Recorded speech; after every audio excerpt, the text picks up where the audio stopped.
चलिए बढ़ते हैं अगली खबर की ओर। एक तरफ अमेरिका में फायरिंग की वजह से दहशत का माहौल। अमेरिका जैसे सुरक्षित देश में अमेरिकी राष्ट्रपति के ऊपर हमले की कोशिश कई सवाल खड़े कर रहा है। कुछ लोग इसे ईरान के कनेक्शन से जोड़ रहे हैं, लेकिन अभी तक इसके कोई सबूत सामने नहीं आए। जब ट्रंप से रिपोर्टर ने सवाल किया क्या कोई ऐसे संकेत है इस गोलीबारी का संबंध ईरान में चल रही युद्ध से था, तो डोनाल्ड ट्रंप का बयान भी आया, वो भी आपको सुनवाते हैं। It doesn't happen to people that don't do anything, and it's not going to deter me from winning the war in Iran. I don't know if that had anything to do with it. I really don't think so, based on what we know. But we're going to continue to do a great job. That's all I can do. It doesn't happen to people that don't do anything, and it's not going to deter me from winning the war in Iran. I don't know if that had anything to do with it. I really don't think so, based on what we know. But we're going to continue to do a great job. That's all I can do. Trump इनकार कर रहे हैं, कह रहे हैं Iran का हाथ नहीं है, मामले की जांच की जा रही है, हमारे पास बेहतरीन लोग हैं, आगे जो कुछ भी पता चलेगा हम आपको बताएंगे। लेकिन खबर तो ये कि अमेरिका ईरान में जो सेकंड राउंड की बातचीत होने वाली थी वो फेल हो गई और उसके बाद अमेरिकी राष्ट्रपति पर हमला हुआ। ईरान की ओर से विदेश मंत्री अरागची इस्लामाबाद पहुंचे थे, पाकिस्तान में मंत्रियों से मुलाकात की, वापस ईरान लौट गए। बातचीत से पहले पाकिस्तान में अमेरिकी डेलीगेशन नहीं आया। ट्रंप ने कहा कि 18 घंटे की यात्रा करके इस्लामाबाद जाने का कोई मतलब नहीं है। तो सवाल ये, कल तक डील के लिए अलबलाने वाले डोनाल्ड ट्रंप अचानक बातचीत से भाग क्यों रहे हैं? क्या उन्हें ऐसा लग रहा है कि ईरान गड़गड़ाता हुआ, रोता हुआ, हाथ जोड़ता हुआ, मिन्नतें मांगता हुआ हम तक आएगा और डील करेगा? यूएस डेलीगेशन से बिना मिले ईरान के विदेश मंत्री वापस लौट गए। ईरानी विदेश मंत्री अब्बास अरागची वापस लौटे। पाकिस्तानी पीएम और आर्मी चीफ को शर्तें सौंप दी। ईरान ने यूएस से सीधे बातचीत करने से इनकार कर दिया, जिसके बाद डोनाल्ड ट्रंप ने अपने दूत स्टीव विटकॉफ, अपने दामाद जेरेड कुशनर को इस्लामाबाद जाने से रोक दिया। ईरान ने अमेरिका से सीधी बातचीत करने से साफ इनकार किया है। ईरान अपनी बात पाकिस्तान के जरिए ही अमेरिका तक पहुंचाएगा। उधर ट्रंप ने कहा है कि अगर ईरान बातचीत करना चाहता है तो खुद अमेरिका से संपर्क कर सकता है। यानी अमेरिका को कहीं ना कहीं पाकिस्तान की मध्यस्थता भी रास नहीं आ रही है और सीज फायर के बीच में कोल्ड वॉर बहुत जमकर देखी जा रही है। जुबानी तनातनी तो चरम पर है।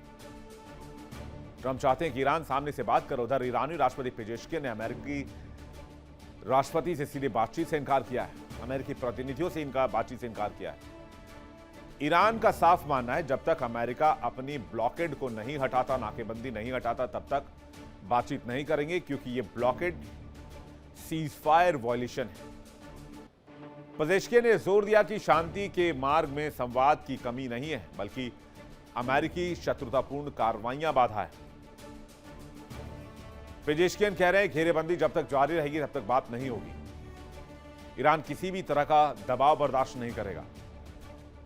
ईरान ने कहा हमारी शर्तों पर ही बातचीत होगी। यानी अमेरिका और ईरान में सीजफायर तो है, लेकिन फिलहाल फुल जुबानी फायर है। इस बीच अमेरिकी नौसेना ने अरब सागर में ईरान की तथाकथित शैडो फ्लीट से जुड़े एक जहाज को रोका। अमेरिकी सेंट्रल कमांड ने इसकी पुष्टि की। सेंटकॉम ने सोशल मीडिया प्लेटफॉर्म एक्स में जारी बयान में बताया कि जहाज की पहचान MV सेवान के रूप में हुई है।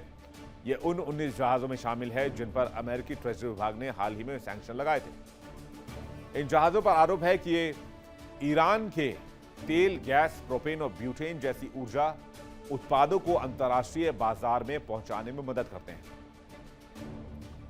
अमेरिकी नौसेना के गाइडेड मिसाइल डिस्ट्रॉयर USS पिकनी से उड़ाए गए हेलीकॉप्टर ने इस जहाज को रोका। अधिकारियों ने बताया कि जहाज अब अमेरिकी सैन्य निर्देशों का पालन कर रहा है और उसे ईरान की ओर वापस ले जाया जा रहा है। अमेरिका और ईरान में कहने को तो सीजफायर है, लेकिन दोनों तरफ से जंग की भरपूर तैयारी है। IRGC क्लियरली बातचीत नहीं चाहता है। अमेरिका बातचीत चाहता है, लेकिन डील की आड़ में चाहता है। और अब अमेरिका ईरान को दबाव में झुकाने की कोशिश कर रहा है। उसने कह दिया कि सीजफायर अनिश्चितकालीन तक के लिए है, लेकिन होर्मुज और ओमान में जंग जैसी स्थिति बनती नजर आ रही। तो न पूरी शांति और न पूरी लड़ाई। 8 अप्रैल से दोनों देशों के बीच सीजफायर है। कई बार सीजफायर का उल्लंघन हुआ है। होर्मुज के पास ईरान ने घेरेबंदी कर रखी है। गल्फ ऑफ ओमान में अमेरिका ने ब्लॉकेड लगा रखा है, जिसके बाद अमेरिका ईरान के जहाजों को निशाना बना रहा है और ईरान अमेरिकी और इजरायली जहाजों को निशाना बना रहा है। खबरों के मुताबिक ट्रंप ने फिर से ईरान को धमकी दी है। ट्रंप ने कहा है कि अगर ईरान 1 मई तक समझौता नहीं करता है तो अंजाम बुरा होगा। चलिए आपको बताते हैं डोनाल्ड ट्रंप ने क्या बात ईरान को कही है। डोनाल्ड ट्रंप ने ईरान को कहा है कि अगर ईरान ने वादा तोड़ा तो अंजाम बुरा होगा। आवश्यक हुआ तो अप्रत्यक्ष युद्ध करेंगे। 1 मई से पहले ईरान समझौता कर ले, सैन्य कार्रवाई का दबाव न बनाए। 2 मई से पहले युद्ध को खत्म करना होगा। मार्च में ट्रंप ने कांग्रेस को सूचित किया था 60 दिनों के बाद कांग्रेस की मंजूरी युद्ध के लिए जरूरी होती है। ट्रंप नहीं चाहते कि युद्ध वाला मामला सीनेट में जाए, लेकिन इसके लिए कहते हैं डोनाल्ड ट्रंप ने एक बीच का रास्ता भी निकाल लिया। एक तो डोनाल्ड ट्रंप ने कहा है कि हमने इस ऑपरेशन की शुरुआत 2 तारीख से की, तो 2 तारीख के हिसाब से 2 दिन का एक्सटेंशन उधर मिल जाएगा उनको। फिर उन्होंने जो जानकारी यूएस कांग्रेस में दी है उसमें कहा है कि ये वॉर नहीं, ये अमेरिका का एक आर्मी ऑपरेशन है और आर्मी ऑपरेशन को किसी सीनेट की मंजूरी नहीं चाहिए होती है, वॉर के लिए चाहिए होती है। तो वहां से वो बचने की कोशिश तो कर रहे हैं, लेकिन बात यह भी सच है कि ट्रंप सीनेट में यह मामला नहीं ले जाना चाहते, क्योंकि उनको पता है कि सीनेट से इस वॉर को मंजूरी नहीं मिल पाएगी, क्योंकि इस लड़ाई के लिए कई सांसद खुद ही ट्रंप से नाराज हैं। जो ट्रंप ईरान को कह रहे हैं कि 1 मई तक का समय है, दरअसल मामला ठीक उसके उलट है। डोनाल्ड ट्रंप के पास ही 1 मई तक का समय बचा है, यानी जंग के लिए ट्रंप के पास 5 दिन का वक्त है। 5 दिन से पहले यूएस को युद्ध खत्म करना होगा। 1 मई के बाद युद्ध के लिए कांग्रेस संसद की मंजूरी जरूरी होगी। 28 फरवरी को ईरान के साथ युद्ध शुरू हुआ था। 100 सदस्यों वाली सीनेट में ट्रंप के 53 सदस्य हैं और विपक्षी डेमोक्रेटिक पार्टी के 47 सांसद हैं। लेकिन दिक्कत यह है कि 53 में से 10 ट्रंप की पार्टी के सांसद ईरान वॉर के खिलाफ हैं। तो मेजॉरिटी कहां से आएगी? ट्रंप 1 मई के बाद क्या करेंगे, देखने वाली बात होगी। 2 मई को सीनेट की मीटिंग है। अब इस बीच में फायरिंग भी हुई है, देखना यह होगा कि आगे क्या होता है। क्या Donald Trump gulf of Oman से यू टर्न लेते हैं, मिडिल ईस्ट से वापस जाते हैं, या फिर कोई नई तिकड़मबाजी बढ़ाते हैं? इस पर हमारी नजर आएगी। आगे बढ़ते हैं। देखिए इंडिया डेली 24/7 अब आपकी स्मार्ट टीवी पर। इंडिया डेली मौजूद है सभी डिजिटल प्लेटफॉर्म पर लाइव और लगातार। इंडिया डेली 24/7 हर दिन राष्ट्र को समर्पित।